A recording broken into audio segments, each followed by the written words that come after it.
Hubungan Indonesia dengan negara Australia Oceania telah terjalin sejak lama, yang mana sejak tahun 1949, di mana itu merupakan tahun awal-awal kemerdekaan bagi Indonesia. Juga beberapa negara sudah mengakui kemerdekaannya, dan Indonesia sendiri sudah menjadi sebuah negara yang makmur. Akhirnya, Indonesia membuka jalinan diplomatik penuh pada 17 Maret 1950 dengan diangkatnya Dr. Andes Osman Sosroamidjojo untuk sementara menempati Gedung Arsip Nasional di Canberra sebagai kuasa usaha ad interim. Dr. Andes Osman kemudian kembali ke Indonesia pada tanggal 5 Juli 1950 dan digantikan oleh Okto Romelang sebagai duta besar resmi. Akhirnya Indonesia memiliki kantor resmi kedutaan pada Agustus 1971. Hubungan yang dimiliki oleh Indonesia dan Australia bisa dibilang unik. Kenapa?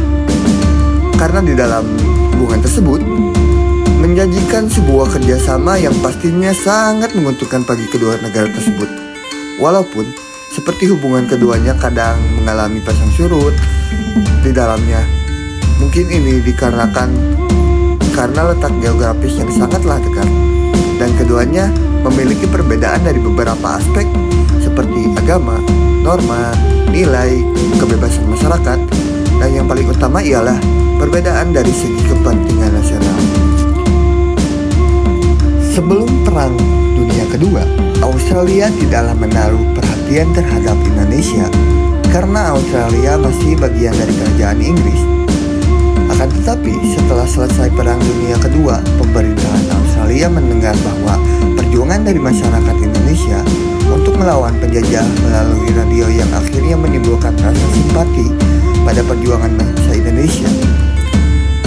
Yang menjadi salah satu bukti pemerintahan Australia menunggu kemerdekaan Indonesia ialah dengan mengecam invasi militer yang dilakukan oleh pihak Belanda, dan juga pemerintahan Australia melaporkan serta meminta Dewan Keamanan PBB untuk bertindak menghentikan invasi militer yang dilakukan oleh Belanda. Selain itu, hubungan Indonesia dan Australia sudah terjalin sebelum kemerdekaan Indonesia. Ini dibuktikan dengan Federasi Pekerja Pesisir Australia yang melakukan penolakan terhadap semua kapal Belanda yang memuat senjata, pasukan serta perlengkapan lainnya untuk perang di pelabuhan Sydney. Selain itu, mereka melakukan penolakan terhadap semua produk Belanda dan memperbaiki kapal Belanda. Hal ini pula didukung oleh semua pekerja yang bekerja di beberapa pelabuhan penting seperti di Sydney, Melbourne, Adelaide. Hal ini terjadi hingga tahun 1948. Selanjutnya, hubungan Indonesia dengan Australia mengalami situasi yang buruk pada tahun 1950 sampai 1962, di mana Indonesia menganggap Australia bukanlah suatu negara yang netral di tengah masalah Irian Barat sampai Timor Leste yang membuat hubungan kedua bilateral negara tersebut memburuk. Namun, hubungan Indonesia dan Australia untuk saat ini sangatlah baik, meskipun beberapa kali mengalami konflik yang menimbulkan ketegangan di antara kedua negara tersebut. Beberapa pencapaian yang telah disepakati di antara kedua negara ialah di bidang ekonomi, sosial budaya, dan pertahanan keamanan.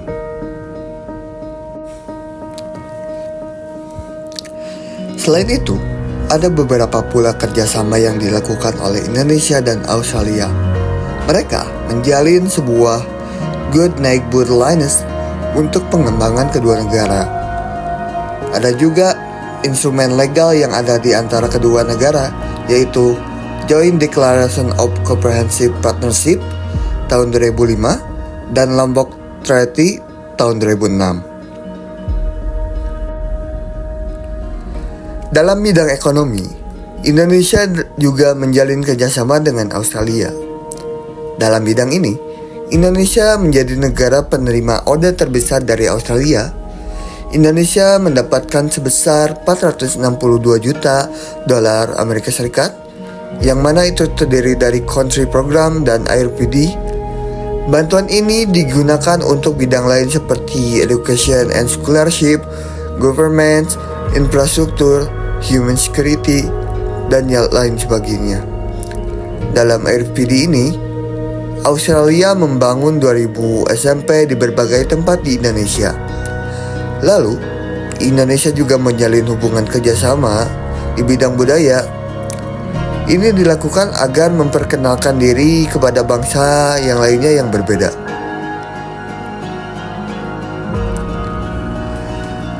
Kerjasama juga dilakukan Indonesia dengan Oseania.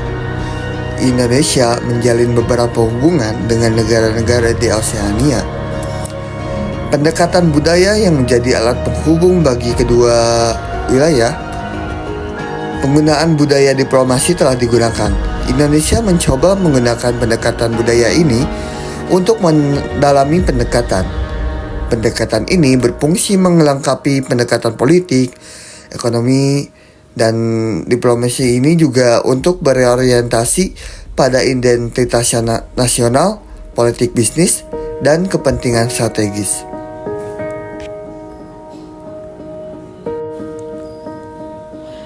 Selain kerjasama yang dilakukan oleh Indonesia dengan Australia Oseania, pastinya ada beberapa konflik yang terjadi di antara kedua negara tersebut. Ada beberapa konflik Indonesia dengan Australia, contohnya ialah yang pertama, pembebasan Irian Barat. Hubungan baik yang terjalin antara Indonesia dengan Australia ini perlahan-lahan mulai pudar ketika pemerintahan Australia diambil alih oleh Partai Liberal pada tahun 1950. Pemerintahan Australia yang awalnya mendukung Indonesia malah berbalik, terutama ketika Indonesia ingin membebaskan Irian Barat dari genggaman pihak Belanda. Spender, Menteri Luar Negeri Australia, menyatakan bahwa pemerintah Indonesia tidak memiliki tuntutan sah terhadap Irian Barat. Diikuti dengan kampanye Spender di PBB untuk mencegah Indonesia dan Belanda berunding.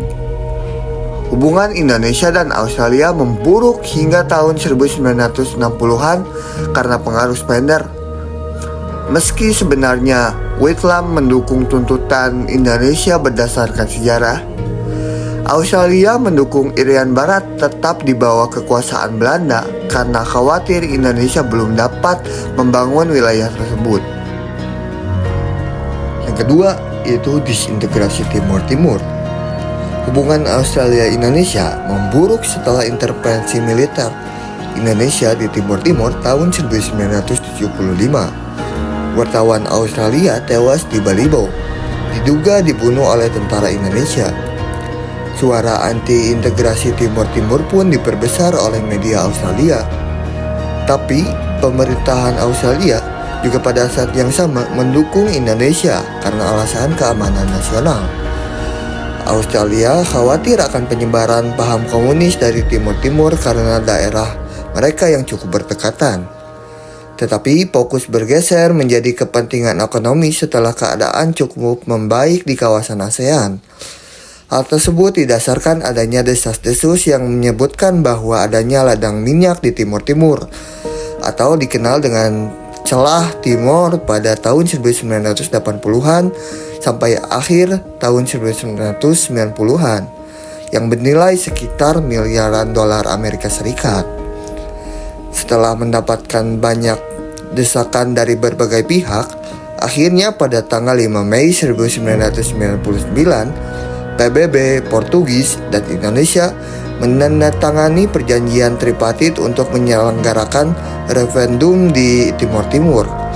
Hasilnya, mayoritas rakyat memilih untuk merdeka. Australia memainkan peran penting dalam menangani krisis kemanusiaan di wilayah tersebut. Pasukan internasional yang dipimpin oleh Australia berhasil mengembalikan perdamaian dan keamanan. Pada tanggal 20 Oktober 1999, Timor Timur dinyatakan terpisah dari Indonesia. Yang ketiga yaitu sikap negara-negara Oseania terhadap isu Papua Merdeka. Indonesia dan beberapa negara di Oseania seperti Selandia Baru, Vanuatu, Nauru, Tuvalu, Palau, dan Kepulauan Solomon memiliki hubungan yang kurang baik terkait isu kemerdekaan Papua Barat. Papua masih mengalami masalah politik karena dituduh sebagai kolonialisasi modern oleh Indonesia. Setelah Perang Dunia II, Belanda mempersiapkan Papua Barat untuk merdeka. Pada tahun 1961, transisi menuju pemerintahan mandiri membuat simbol-simbol nasional disatukan. Namun, Indonesia melancarkan operasi militer yang menewaskan ribuan rakyat sipil. Negara-negara Oseania seperti Vanuatu mendukung Papua untuk merdeka. Walter Hagialini, PM Vanuatu pertama, mengatakan bahwa Vanuatu mendukung kemerdekaan Papua Barat karena belum pernah merdeka sepenuhnya sampai daerah Melanesia bebas dari penjajahan. Vanuatu terus berupaya agar Papua Barat bebas dari NKRI. Dengan pemerintah Vanuatu sering mengangkat isu HAM di forum internasional, termasuk PBB. In my region, the indigenous people of West Papua continue to suffer from human rights violations. The Pacific Forum and ACB leaders, among other leaders, have called on the Indonesian government to allow the United Nations Office of the Human Rights Commissioner to visit West Papua Province and to provide an independent assessment of the human rights situation. We strongly reject false, baseless allegation and misrepresentation that continues to be nurtured by Vanuatu. They create false and empty hopes and fuel conflicts, sadly, at the expense of innocent lives.